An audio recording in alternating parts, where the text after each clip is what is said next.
mkaribie sisi watu ya mlima. Hata kama hamwezi fikia sisi, mtajaribu. Ama mtatufikia?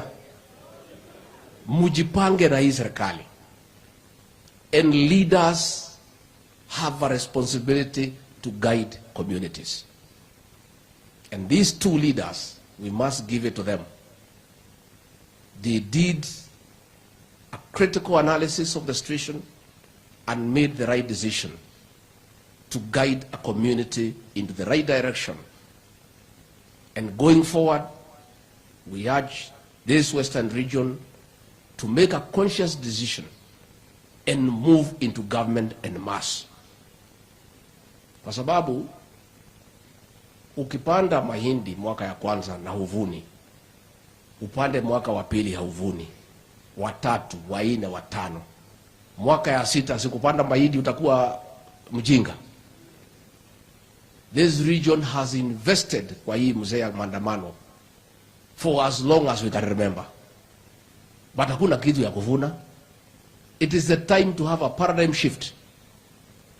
Tuachane na hiyo mzee, aende retire, mujipange na Rais William Ruto, na huko mbele you get this community in mainstream government so that the region can reap maximum development needs.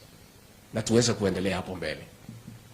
Tunataka kusema tuko na heshima kubwa sana kwa hii jamii for the stand you have taken over the post-election violence that is going on in Nairobi by Raila Odinga.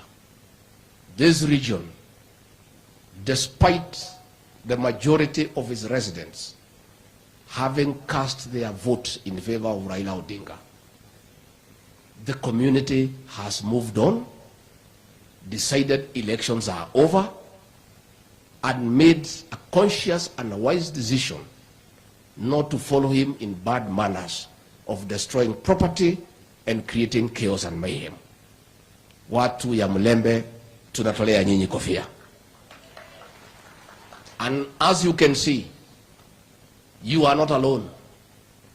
I was in Mombasa. The people of the coast region who have voted for that mzee for a long time, including the last election, have abandoned him. We were in Kisii, the same, they have abandoned him. Ukambani, Kalonzo is alone. That mzee has profiled his community negatively.